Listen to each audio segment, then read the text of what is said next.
Existen etapas en las que levantamos la voz en oración y lo único que percibimos es un silencio profundo. Las palabras brotan con honestidad, cargadas de dolor, de temor o de anhelo, y aún así sentimos que no hay respuesta. No porque Dios no esté atento, sino porque en muchas ocasiones hay algo casi imperceptible que está interrumpiendo la comunión. Tal vez en lo más íntimo has pensado: ¿por qué parece que otros reciben respuesta y yo no? ¿Por qué oro con convicción y todo sigue igual? ¿Habrá algo que estoy pasando por alto sin darme cuenta? Este mensaje nace justamente de esa inquietud silenciosa que muchos creyentes llevan por dentro. No surge para señalar ni para condenar, sino para traer claridad, porque cuando la verdad alumbra, no hiere, libera. Y cuando Dios revela, no es para alejarnos, sino para restaurar lo que se ha debilitado. Hoy caminaremos juntos por un tema sensible, pero indispensable: 12 errores que pueden estar deteniendo tus oraciones y que quizá han pasado desapercibidos. No para acusarnos, sino para abrir puertas espirituales que han permanecido cerradas durante años. Si este mensaje conecta con tu corazón, te animo desde ahora a apoyar el contenido con un like, a compartirlo con alguien que necesite esperanza y a escribir en los comentarios la frase: Dios sigue escuchando mis oraciones. Esa declaración de fe puede marcar el inicio de una transformación profunda. Tómate un momento, respira, abre tu interior y permite que el Espíritu Santo dirija cada palabra que vas a escuchar. Parte 1. Cuando parece que el cielo está en silencio. La Escritura deja claro desde el principio que Dios es un Dios que oye. No es lejano, no es indiferente, no es ajeno al clamor humano. Desde Génesis hasta Apocalipsis se revela a un Dios que inclina su oído hacia la voz de sus hijos. El Salmo 34, versículo 15, afirma que los ojos del Señor están sobre los justos y sus oídos atentos a su clamor. No dice que escuche ocasionalmente ni solo a unos pocos. Dice que sus oídos están atentos, constantes, vigilantes, cercanos. Entonces surge una inquietud inevitable. Si Dios escucha, ¿por qué tantas oraciones parecen quedarse en el aire? La Biblia no esquiva esa tensión, la expone con honestidad. Existen pasajes que revelan una verdad incómoda, pero profundamente liberadora. No toda oración fluye con libertad cuando hay barreras espirituales que no han sido tratadas. El profeta Isaías lo expresa con claridad al decir que no es que la mano del Señor sea incapaz de salvar ni su oído incapaz de oír, sino que las iniquidades han generado separación entre Dios y su pueblo. No se habla de abandono, sino de una ruptura en la relación. Imagina una manguera conectada a una fuente de agua limpia. El agua está ahí, la presión sigue intacta, la fuente no se ha agotado. Pero si alguien pisa la manguera, el flujo se detiene. El problema no está en la fuente, sino en el bloqueo. Así sucede con muchas oraciones. Dios continúa siendo la fuente, su poder no ha disminuido, su amor permanece igual. Pero existen presiones espirituales que impiden que el fluir llegue con libertad. Este mensaje no apunta a la perfección. La Biblia jamás enseña que Dios solo responde a quienes no fallan. Si así fuera, nadie recibiría respuesta. Se trata de la postura del corazón, de actitudes no examinadas, de áreas que con el tiempo se normalizan y se convierten en obstáculos invisibles. Uno de los mayores peligros del creyente no es el error evidente, sino el error tolerado. Aquello que ya no duele, que ya no incomoda, que se justifica con frases como «así soy» o «Dios entiende». Y sí, Dios entiende, pero también transforma. Jesús habló profundamente sobre la oración y lo hizo dejando claro que va mucho más allá de repetir palabras. En el Sermón del Monte enseñó a orar en lo secreto, a perdonar antes de presentar la ofrenda, a evitar repeticiones vacías. Todo apunta a un mismo principio. La oración es relacional, no mecánica. Cuando la relación se descuida, la oración pierde fuerza. Uno de los errores más frecuentes es reducir la oración a solo pedir. Pero bíblicamente, orar es alinearse, es ajustar el corazón, es permitir que Dios no solo escuche nuestra voz, sino que transforme nuestra voluntad. El apóstol Juan escribió que cuando pedimos conforme a su voluntad, Él nos oye. Eso implica que hay oraciones que nacen más del ego, del temor o de la impaciencia que de la voluntad de Dios. Y aunque sean sinceras, necesitan ser refinadas. Aquí comienza el verdadero crecimiento espiritual. Cuando dejamos de preguntar únicamente ¿por qué Dios no responde? Y empezamos a preguntarnos ¿qué quiere Dios formar en mí durante esta espera? Este primer acercamiento no busca aún enumerar errores, sino preparar el corazón. Porque antes de corregir caminos, necesitamos comprender que Dios no está en contra nuestra. Está a favor, tan a favor que nos muestra aquello que nos estorba. La gracia no solo perdona, también instruye. El amor de Dios no solo consuela, también corrige. Si hoy sientes que tus oraciones no avanzan, no lo tomes como rechazo. Tal vez es una invitación divina a profundizar, a madurar y a abrir áreas que han permanecido cerradas por temor o desconocimiento. Parte 2. Cuando la fe se va apagando sin que lo notemos, la vida espiritual no suele quebrarse de forma repentina. Casi nunca ocurre de un momento a otro. Por lo general, se va erosionando en silencio, a través de concesiones pequeñas, rutinas descuidadas y verdades que dejamos de vivir con la misma convicción de antes. Por eso muchos creyentes oran con honestidad, pero sin la fuerza interior que nace de una fe viva, firme y bien alineada. La Escritura enseña que la fe no consiste solo en admitir que Dios existe, sino en confiar plenamente en quien Él es. En la carta a los Hebreos se afirma que es imposible agradar a Dios sin fe, porque es necesario creer que Él existe y que recompensa a quienes lo buscan. Esta declaración no apunta a una fe intelectual, sino a una fe activa, constante y expectante. Uno de los errores más sutiles que bloquean la oración es orar desde una duda que ya se ha vuelto normal. No se trata de la duda sincera que busca comprender, sino de aquella que se acomoda, que ora esperando que nada ocurra, que habla con Dios, pero en el fondo ya se ha rendido. Imagina a alguien que toca una puerta convencido de que nadie responderá. Llama por inercia, no por esperanza. Así oran muchos corazones cansados. Continúan orando porque saben que deben hacerlo, pero ya no esperan una respuesta. Ese desgaste interior no siempre es visible, pero el cielo sí lo percibe. Santiago lo expresa con claridad cuando dice que quien duda es como la ola del mar, empujada y arrastrada por el viento de un lado a otro. Luego añade algo contundente: que esa persona no piense que recibirá algo del Señor. No porque Dios castigue la duda, sino porque la duda rompe la coherencia interior necesaria para recibir. La fe no fuerza a Dios, pero sí nos coloca en sintonía con Él.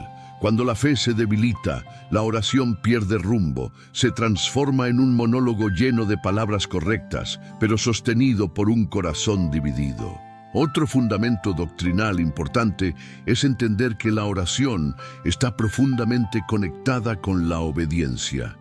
El apóstol Juan escribió que recibimos de Dios lo que pedimos porque guardamos sus mandamientos y hacemos lo que le agrada. Esto no enseña salvación por obras, sino comunión que nace de una vida obediente. La obediencia no compra respuestas, pero crea un ambiente espiritual favorable. Así como la desobediencia constante endurece el corazón, la obediencia sensible lo mantiene abierto y receptivo.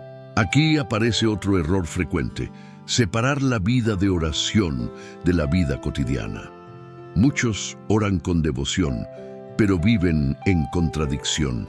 hablan con Dios por la mañana y quebrantan principios espirituales por la tarde. No siempre por rebeldía abierta, sino por descuido, por hábito, por falta de autoexamen. Jesús se refirió a esto cuando dijo que no todo el que le dice Señor entrará en el reino de los cielos, sino quien hace la voluntad del Padre. No estaba desacreditando la oración hablada, sino subrayando la coherencia del corazón. La doctrina bíblica enseña que Dios mira más allá de las palabras. Él evalúa las intenciones, discierne los motivos y examina las actitudes ocultas. Por eso existen oraciones que suenan correctas, pero nacen de corazones desalineados. Un ejemplo claro ocurre cuando oramos pidiendo dirección, pero en el fondo ya hemos tomado una decisión. Buscamos confirmación, no corrección. Queremos tranquilidad, no verdad.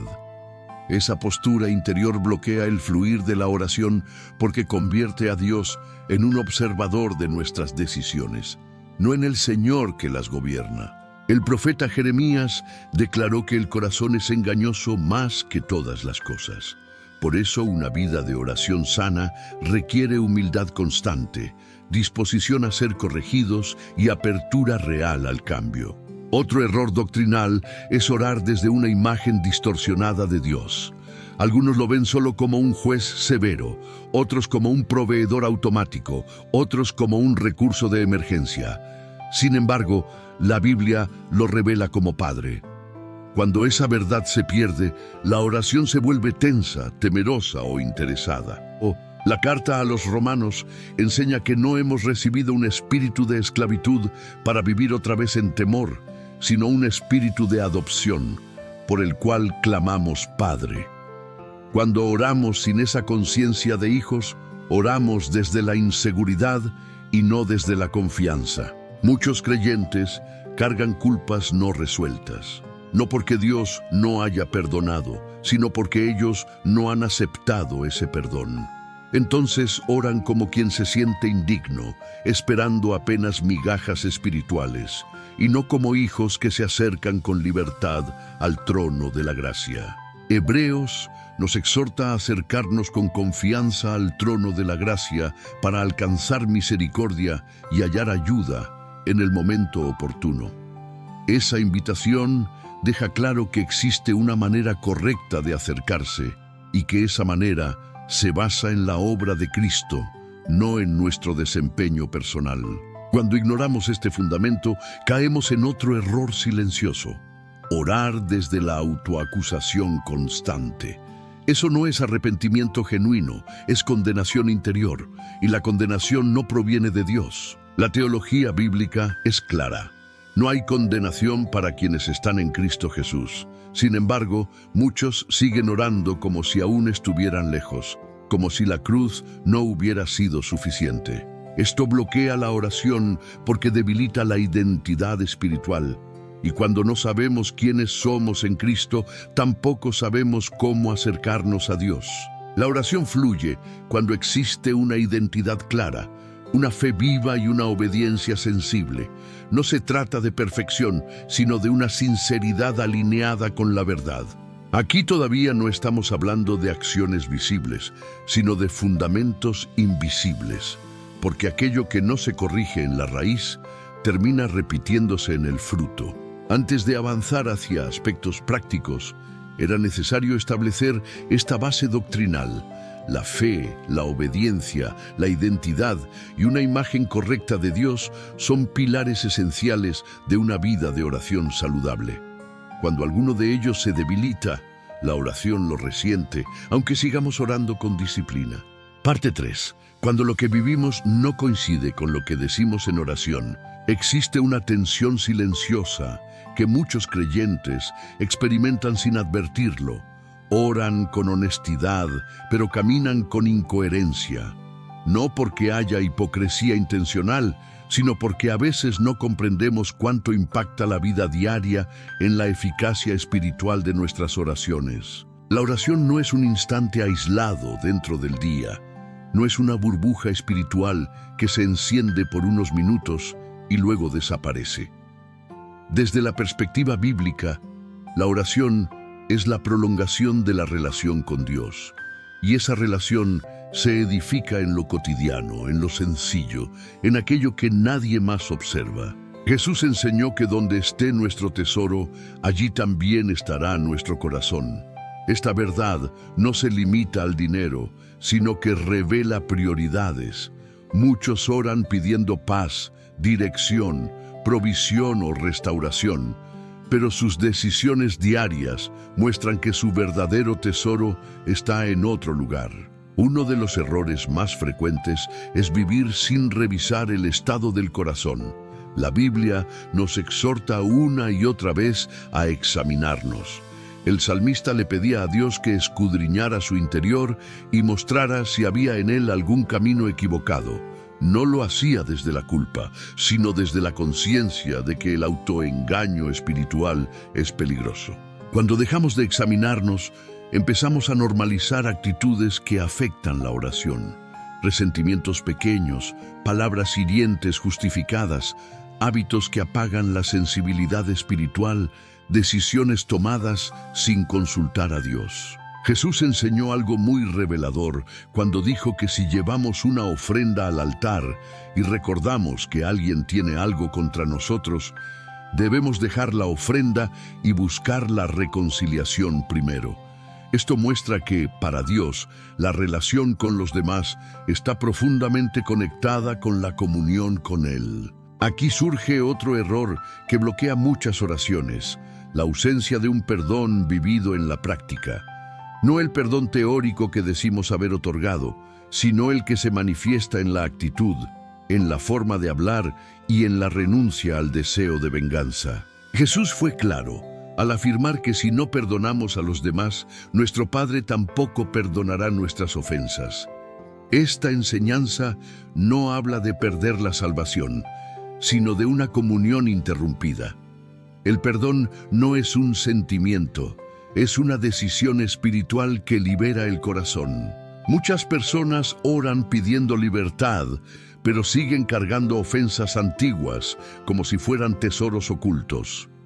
Esas cargas no solo afectan la paz interior, también entorpecen la oración porque endurecen el corazón. Otro aspecto práctico es el uso de nuestras palabras. La Escritura dice que la vida y la muerte están en poder de la lengua. No podemos orar bendición y vivir declarando destrucción. No podemos clamar por restauración y al mismo tiempo usar palabras que hieren. Jesús enseñó que de la abundancia del corazón habla la boca. Por eso, cuando nuestras conversaciones están dominadas por la queja constante, la crítica destructiva o la negatividad, revelan un corazón espiritualmente agotado. La oración nace del corazón, y si el corazón está saturado de ruido, resentimiento o queja, la oración pierde claridad y fuerza. Existe también un error muy extendido: orar sin obedecer aquello que ya conocemos. Muchas personas piden dirección cuando Dios ya ha hablado claramente por medio de su palabra. Buscan confirmación cuando lo que se requiere es obediencia. La Biblia no fue dada solo para ser leída, sino para ser vivida. Santiago compara al creyente que escucha la palabra, pero no la pone en práctica, con alguien que se mira al espejo y luego se olvida de su apariencia. Esa desconexión produce estancamiento espiritual. Cuando oramos pidiendo crecimiento, pero evitamos aplicar lo que ya entendimos, bloqueamos el avance. Dios rara vez revela más cuando no hemos respondido a lo anterior. Otro error cotidiano es descuidar la comunión con Dios fuera del momento de la petición. Muchos se acercan a Dios solo para pedir, pero no para escuchar, adorar o simplemente estar en su presencia. La relación se vuelve funcional, no relacional. Jesús buscaba tiempos a solas con el Padre, no para pedir constantemente, sino para fortalecer la comunión. De esos momentos nacía su autoridad espiritual. Cuando la oración se reduce a una lista de necesidades, pierde profundidad. La oración madura incluye silencio, adoración, gratitud y rendición. También es necesario hablar del afán y la ansiedad. Jesús enseñó que el afán ahoga la palabra. Muchos oran con fe, pero viven preocupados durante todo el día. Esa contradicción interna genera tensión espiritual. La ansiedad no se vence solo mencionándola en oración, sino entregándola. Pedro escribió que debemos echar toda nuestra ansiedad sobre Dios porque Él cuida de nosotros. Echar implica soltar, no solo nombrar. Cuando oramos pidiendo provisión, pero vivimos dominados por el miedo, demostramos que confiamos más en nuestras preocupaciones que en la fidelidad de Dios. No porque seamos malos creyentes, sino porque aún estamos aprendiendo a descansar. Otro error silencioso es la falta de disciplina espiritual. No se trata de legalismo, sino de constancia. La oración no florece en la improvisación permanente. Así como una relación humana necesita tiempo, la comunión con Dios también lo requiere. Daniel oraba 3 veces al día, no por obligación, sino por convicción. Esa disciplina sostenía su vida espiritual incluso en medio de la persecución.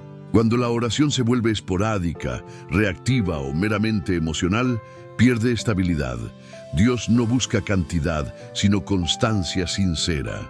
Todos estos aspectos prácticos revelan una verdad profunda.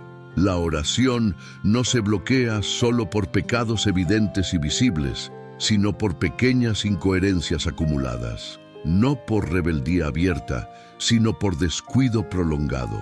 La buena noticia es que nada de esto es irreversible. La gracia de Dios no se agota. Cada ajuste, cada rendición y cada decisión de alinear la vida con la fe vuelve a abrir el fluir de la comunión. Parte 4.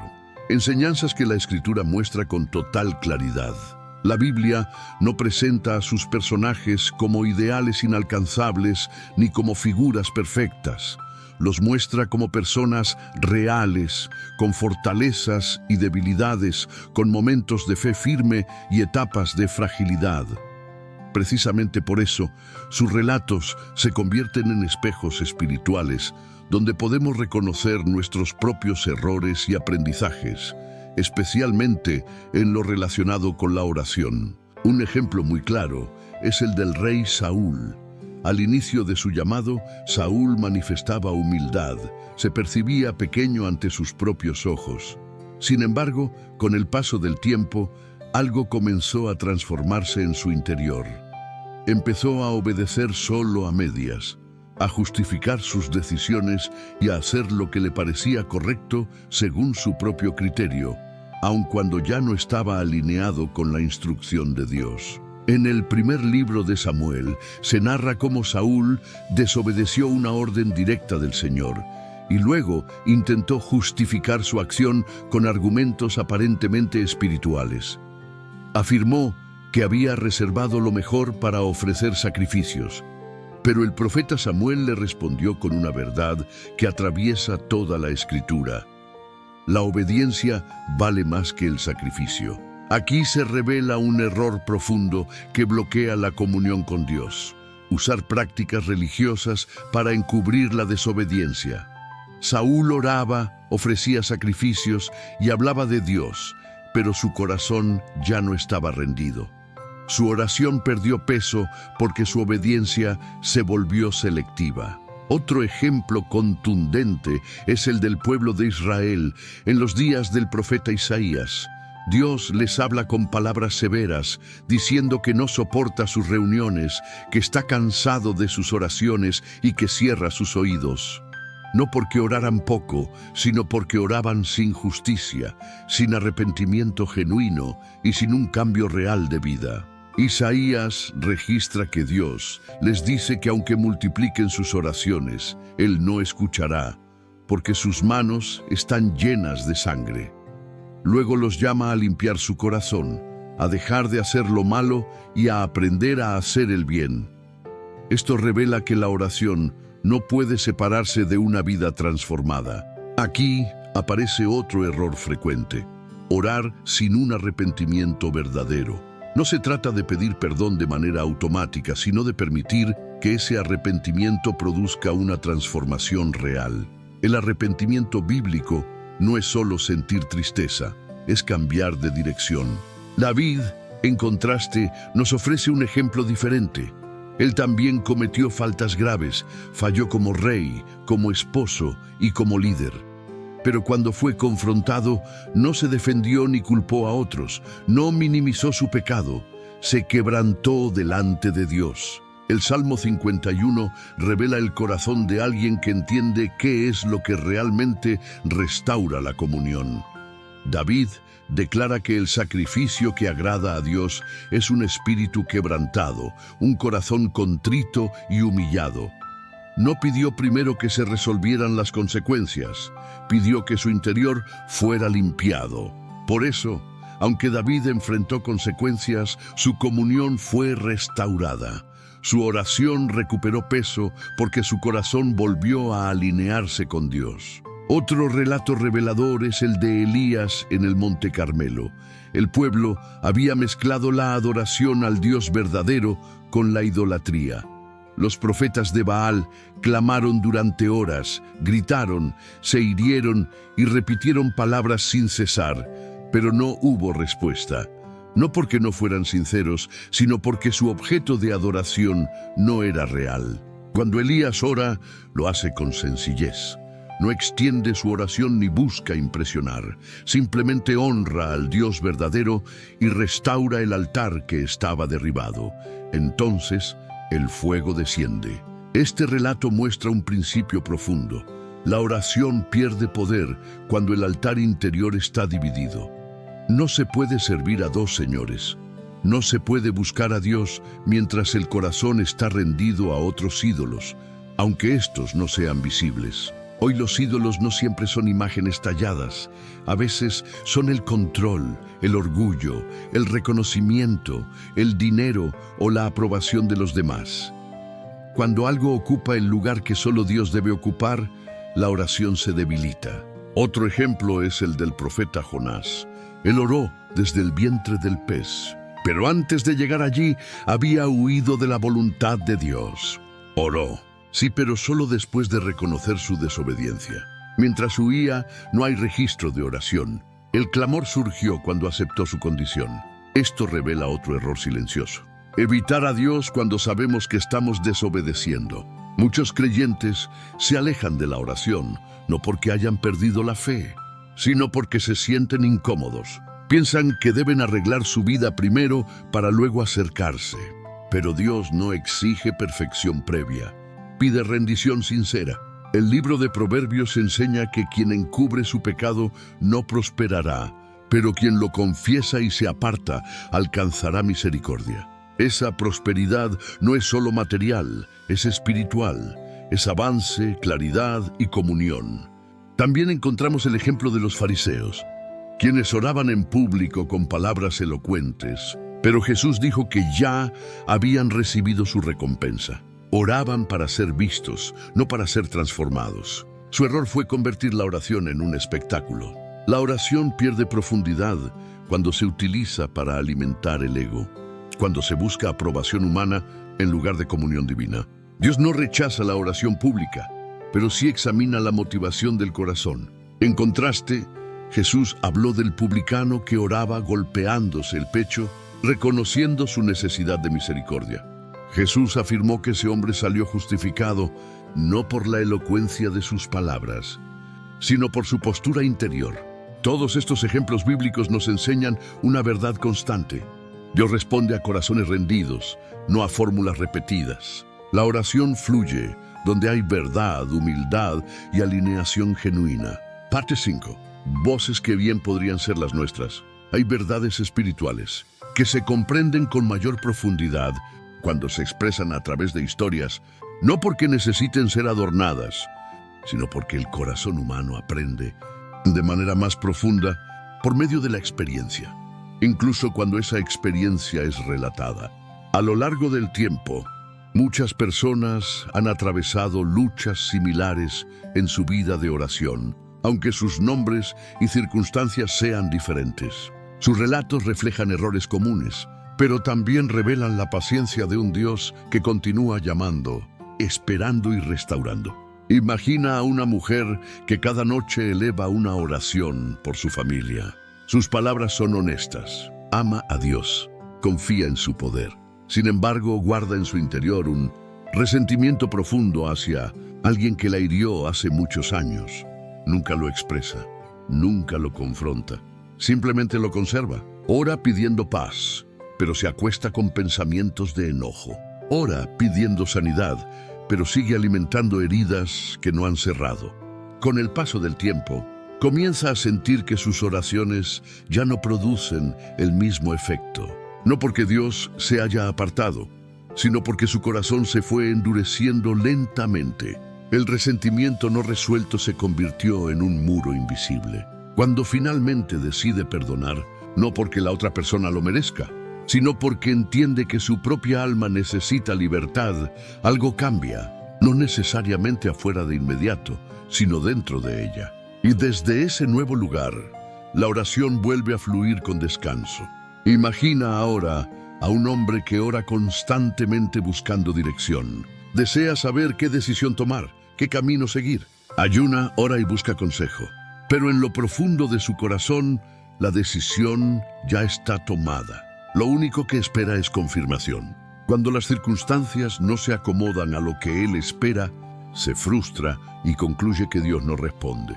Con el tiempo, comprende que no estaba buscando dirección, sino aprobación. Cuando se rinde de verdad y reconoce con honestidad que está dispuesto a obedecer incluso si la respuesta no coincide con su deseo, la claridad llega. No siempre de la manera que esperaba, pero acompañada de paz. La oración deja de ser una negociación y se transforma en una entrega sincera. Imagina a alguien que ora pidiendo provisión, pero vive atrapado en la ansiedad. Cada día repite sus temores. Cada conversación refuerza la sensación de escasez. Ora con fe por la mañana, pero alimenta el miedo durante todo el día. Esa contradicción no anula la oración, pero debilita la confianza. Cuando esa persona comienza a practicar la gratitud diaria, no como un ritual vacío, sino como un acto consciente de fe, algo se transforma. No porque el problema desaparezca de inmediato, sino porque el corazón aprende a descansar. Y donde hay descanso, la oración encuentra espacio para fortalecerse. Imagina a una persona comprometida en la iglesia, activa y constante, pero espiritualmente agotada. Ora pero sin gozo, sirve pero sin descanso, da pero sin renovación. Nunca se detiene, nunca escucha, nunca se permite guardar silencio delante de Dios. Su error no fue dejar de orar, sino orar sin escuchar. Cuando finalmente aprende a detenerse, a estar quieto y a permitir que Dios ministre su interior sin exigencias, su relación con Él se profundiza. La oración deja de sentirse como una carga y se convierte en un refugio. Imagina también a alguien que ora cargando una culpa constante. Cada oración comienza con una larga lista de reproches hacia sí mismo. No porque no haya fallado, sino porque no ha aceptado el perdón. Vive espiritualmente endeudado, como si siempre estuviera en falta. Cuando esa persona comprende de verdad lo que significa la obra de Cristo, cuando entiende que el sacrificio realizado fue suficiente, algo se libera en su interior. Ya no ora desde la vergüenza, sino desde la gratitud. Y ese cambio transforma por completo el tono de su comunión. Estas historias, aunque imaginadas, reflejan realidades muy comunes. No hablan de rebeldía extrema, sino de corazones sinceros que se desviaron sin darse cuenta. Personas que aman a Dios, pero que sin notarlo adoptaron actitudes que fueron debilitando su vida de oración. Lo hermoso es que en cada una de estas historias existe un punto de quiebre. No es una fórmula mágica ni una técnica nueva, es un momento de honestidad, un instante en el que la persona deja de justificarse, deja de esconderse, deja de resistir y permite que Dios examine su corazón. La Biblia enseña que el Espíritu Santo convence de pecado, de justicia y de juicio. No condena, convence, no aplasta, despierta. Ese convencimiento es una invitación a regresar al centro. Al escuchar estas historias, quizá reconoces fragmentos de la tuya, tal vez no en todo, pero sí en algo, y eso no es motivo de vergüenza, sino una oportunidad de gracia. Dios no revela errores para alejarnos, sino para sanarnos. No señala para humillar, sino para restaurar. No expone para destruir, sino para liberar. La oración no se bloquea porque Dios se canse de escuchar, sino porque el corazón se llena de ruido, cargas, resistencias y hábitos que apagan la sensibilidad espiritual. Pero todo eso puede ser tratado cuando existe disposición. La Escritura declara que Dios concede gracia a los humildes. La humildad no es pensar mal de uno mismo, sino pensar correctamente delante de Dios. Es reconocer la necesidad sin huir. Es aceptar la corrección sin endurecerse. Estas historias nos recuerdan que no estamos solos en nuestras luchas, que otros han caminado sendas similares y que la restauración siempre comienza cuando dejamos de huir de la verdad y empezamos a caminar hacia ella. Parte 6. Aprender a caminar cada día con un corazón dispuesto. La vida espiritual no se mantiene solo por instantes intensos, sino por elecciones continuas. Muchas personas anhelan experiencias profundas en la oración, pero descuidan los hábitos sencillos que preservan un corazón sensible. La comunión con Dios no se fortalece únicamente en los días favorables, sino en la fidelidad silenciosa de lo diario. Uno de los errores más comunes es creer que la vida espiritual se corrige únicamente a través de emociones intensas.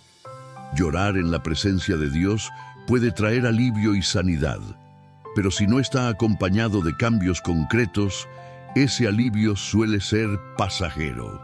Dios no busca solo tocarnos emocionalmente, su deseo es transformarnos desde lo profundo.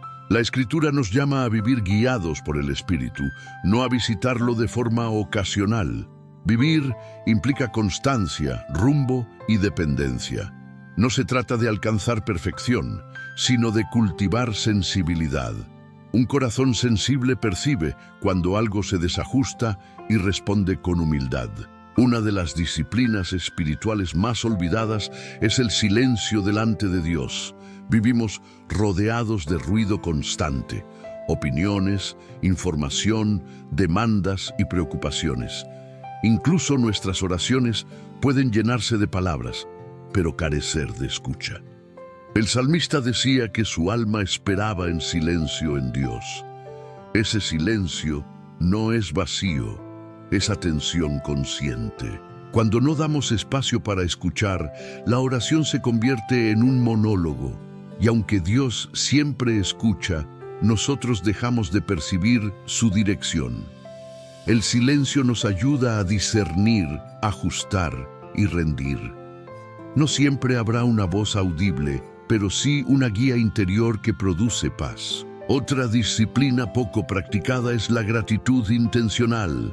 No una gratitud automática, sino aquella que reconoce de manera consciente la fidelidad de Dios, aun cuando los procesos no han concluido. La gratitud no niega el dolor, pero lo coloca en su lugar correcto. Nos recuerda que Dios sigue obrando, aunque el resultado aún no sea visible. El apóstol Pablo enseñó a dar gracias en todo. No por todo, sino en todo. Esa distinción es esencial. Cuando aprendemos a agradecer en medio de la espera, la oración deja de ser una queja repetida y se transforma en una expresión de confianza. Otro aspecto fundamental es el cuidado del corazón. Proverbios enseña que, por encima de todo, debemos guardar el corazón, porque de él brota la vida. El corazón es la fuente de nuestras palabras, decisiones y oraciones. Cuando se descuida, todo lo demás se ve afectado. Cuidar el corazón implica vigilar lo que permitimos entrar: conversaciones, pensamientos, contenidos y actitudes. No todo lo habitual es saludable. No todo lo que entretiene edifica. La saturación constante debilita la sensibilidad espiritual.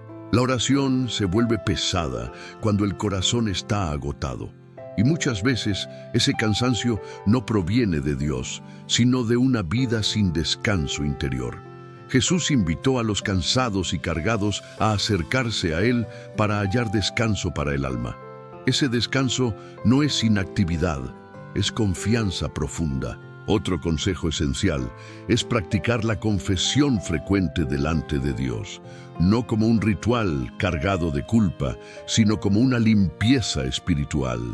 La confesión bíblica no humilla, libera, devuelve claridad y aligera el alma. La primera carta de Juan afirma que si confesamos nuestros pecados, Dios es fiel y justo para perdonarnos y limpiarnos de toda maldad. Esa limpieza no es solo moral, es relacional. Restaura la comunión. Muchos creyentes esperan cometer faltas graves para confesar, cuando en realidad son las pequeñas actitudes acumuladas las que más pesan.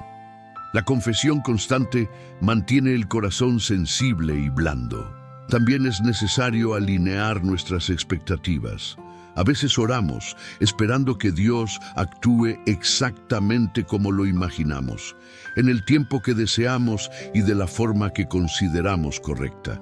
Cuando eso no sucede, surge la frustración y pensamos que no hubo respuesta. Sin embargo, la madurez espiritual entiende que Dios siempre responde, aunque no siempre de la manera que esperamos.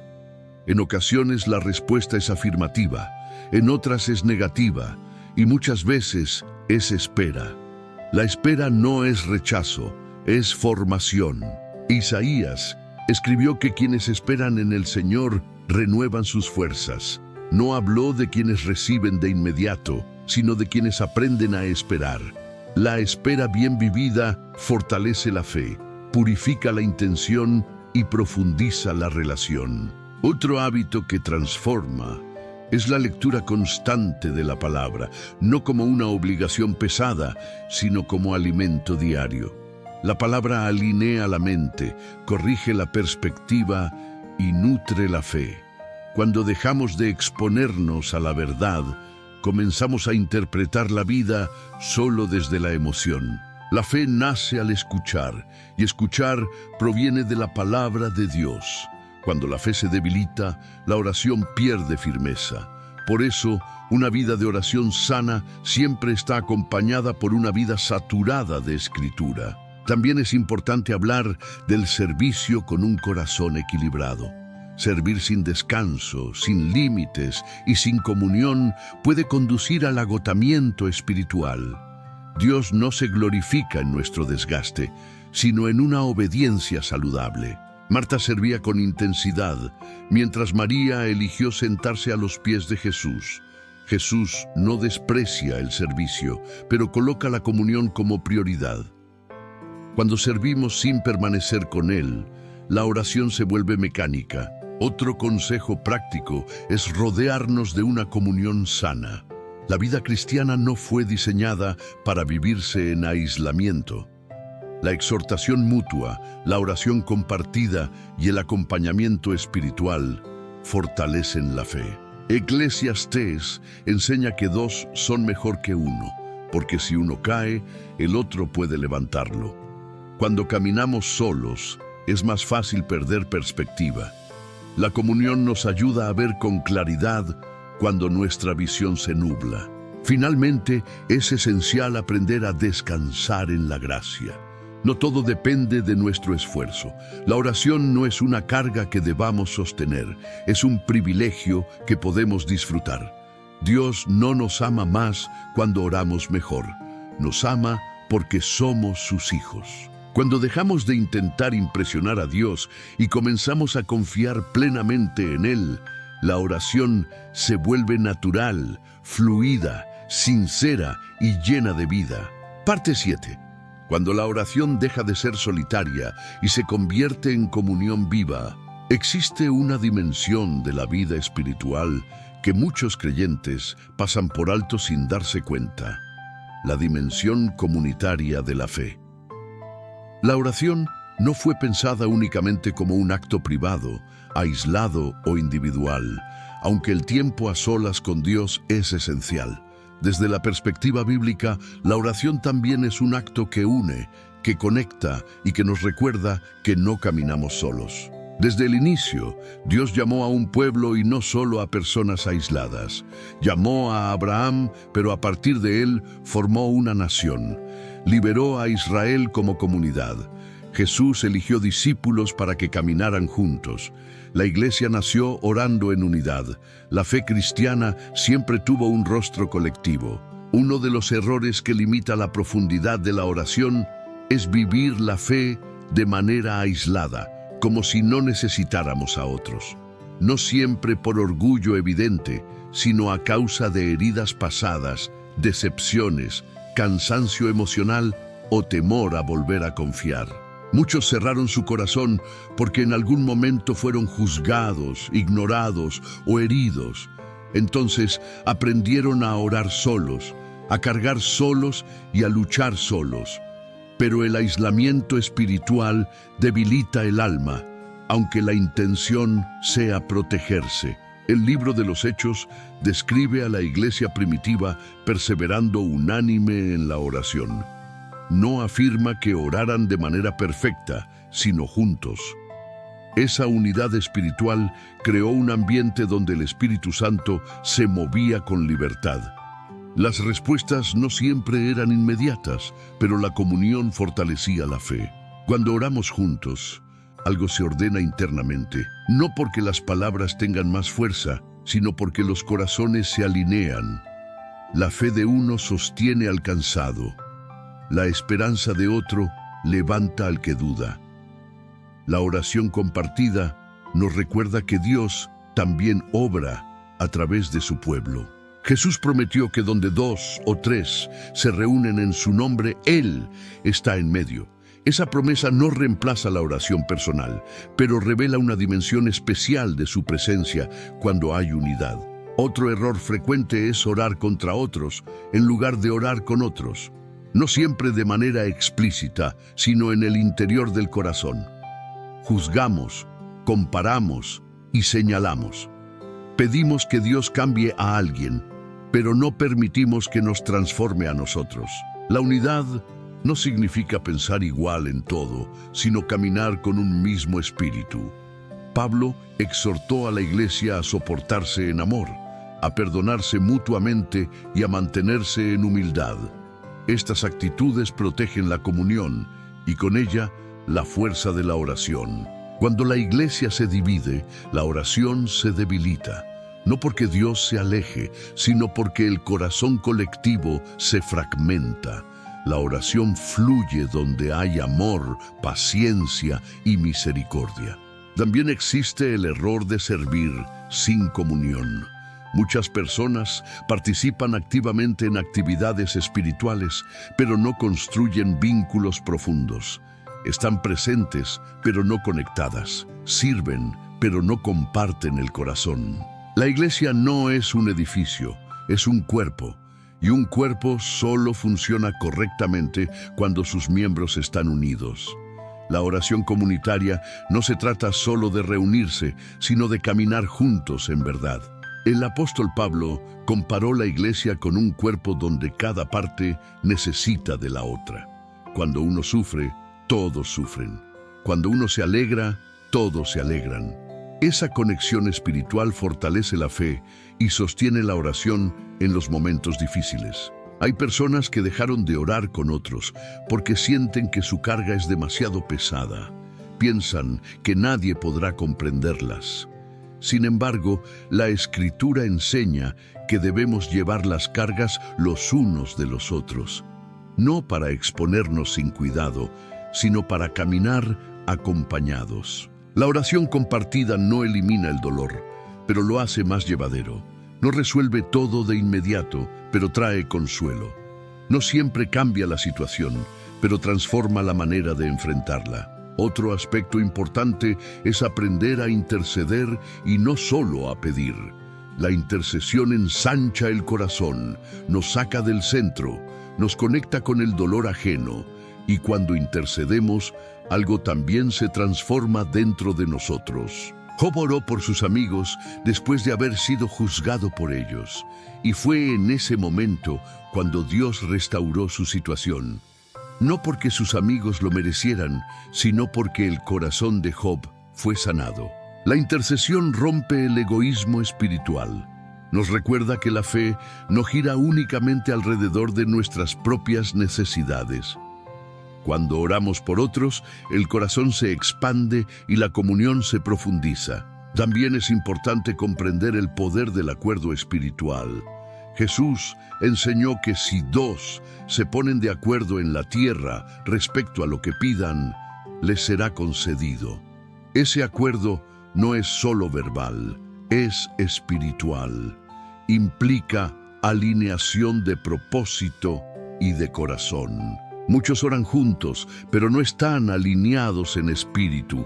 Uno ora con fe, otro con duda, uno con entrega, otro con resistencia. El verdadero acuerdo nace cuando ambos se rinden a la voluntad de Dios, no cuando intentan imponer la propia. El problema no es orar diferente, sino no escuchar al otro.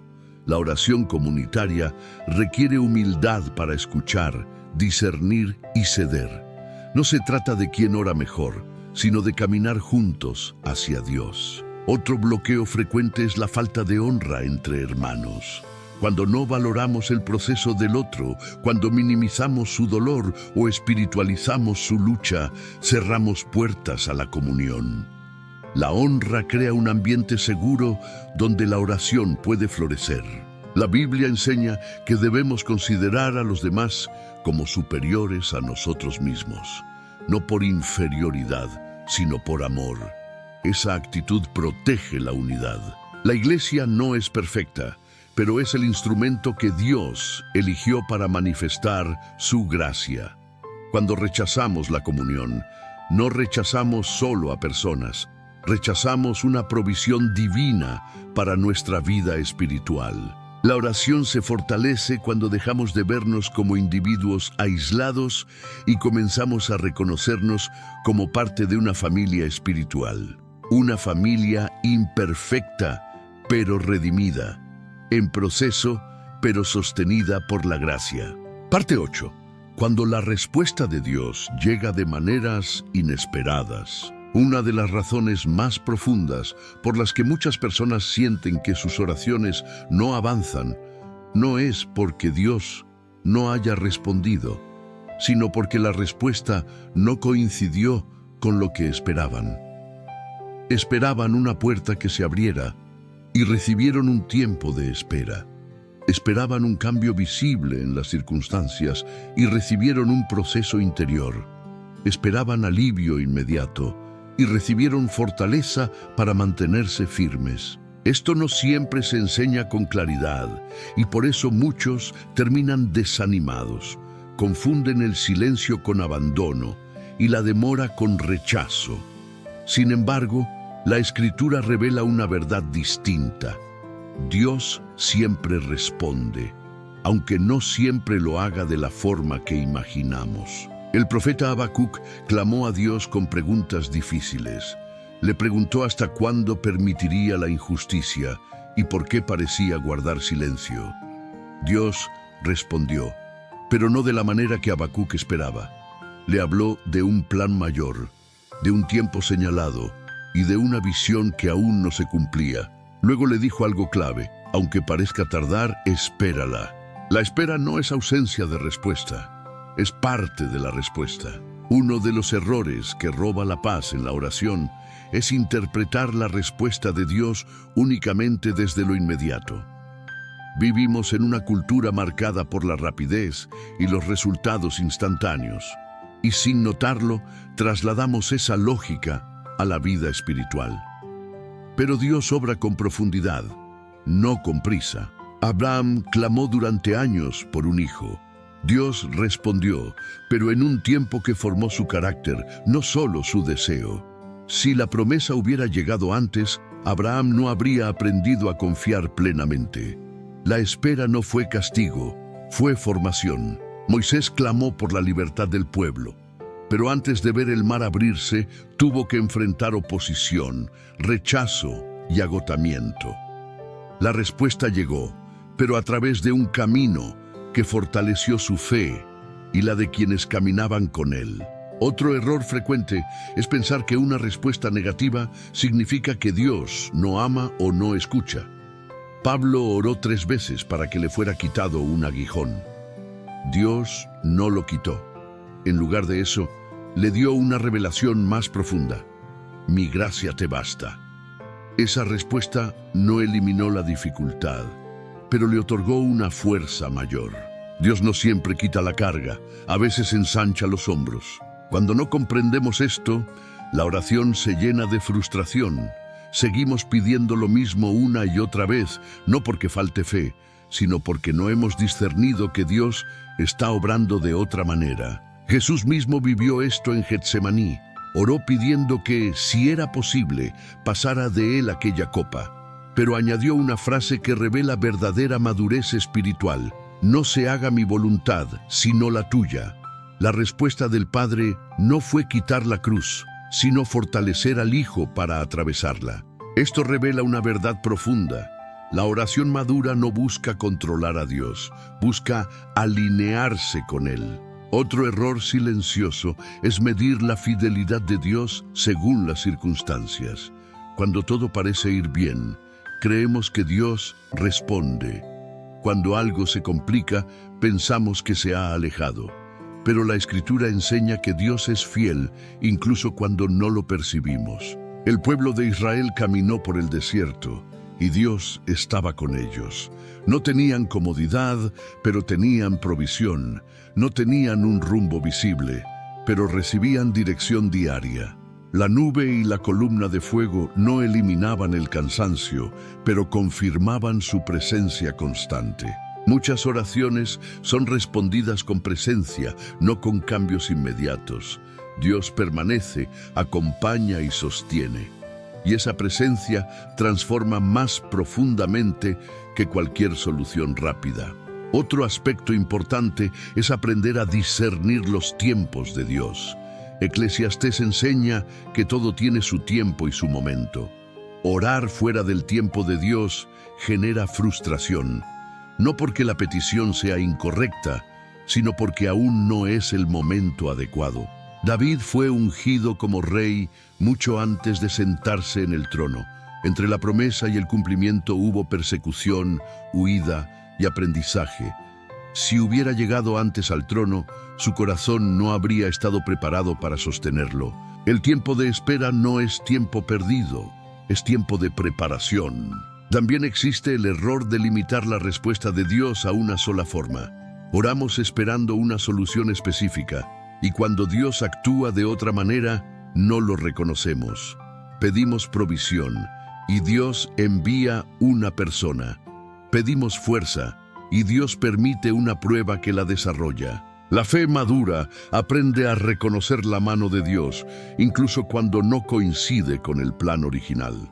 Jesús sanó a muchas personas de maneras distintas, a uno con una palabra, a otro con barro, a otro con un toque. No repitió fórmulas, porque Dios no está limitado a métodos. Cuando intentamos encasillar su respuesta, nos frustramos sin necesidad. Otro error frecuente es abandonar la oración justo antes del cumplimiento. El cansancio, la repetición y la aparente falta de avance desgastan la fe. Sin embargo, la Escritura exhorta a perseverar y a no desanimarse. Jesús contó la parábola de la viuda persistente para enseñar que debemos orar siempre y no rendirnos. No porque Dios sea injusto, sino porque la perseverancia forma carácter y mantiene el corazón alineado. Muchas respuestas llegan después de procesos largos, no porque Dios se retrase, sino porque el corazón necesita ser preparado para sostener lo que viene. También es importante reconocer el peligro de comparar nuestras respuestas con las de otros.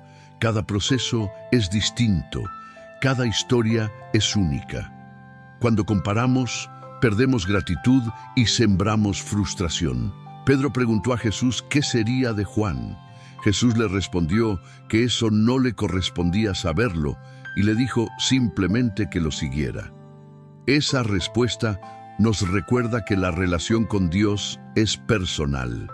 Lo que Dios hace con otros no define lo que hará con nosotros. Comparar bloquea la oración porque nos roba el enfoque y nos distrae del trato personal que Dios está teniendo con nuestro corazón.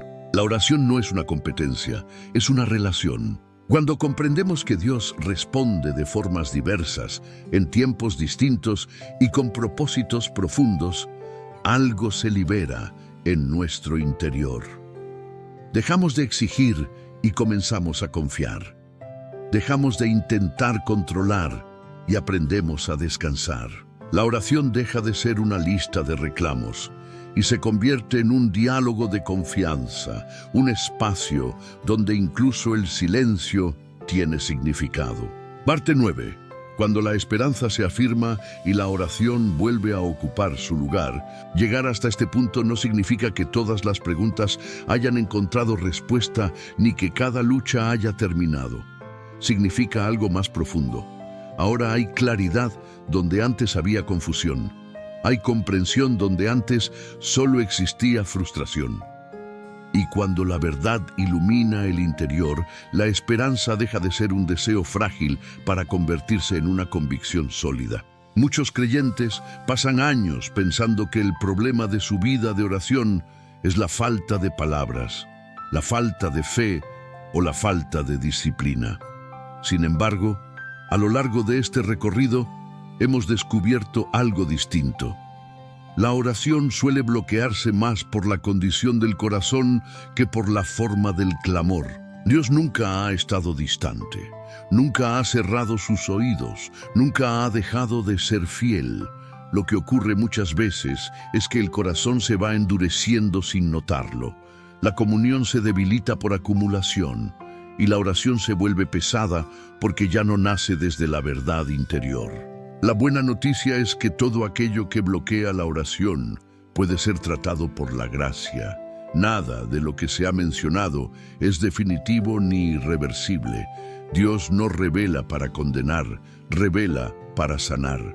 No expone errores para avergonzar, sino para restaurar. La Escritura enseña que si regresamos a Él, Él se vuelve a nosotros, no porque se haya ido, sino porque nuestro corazón había retrocedido.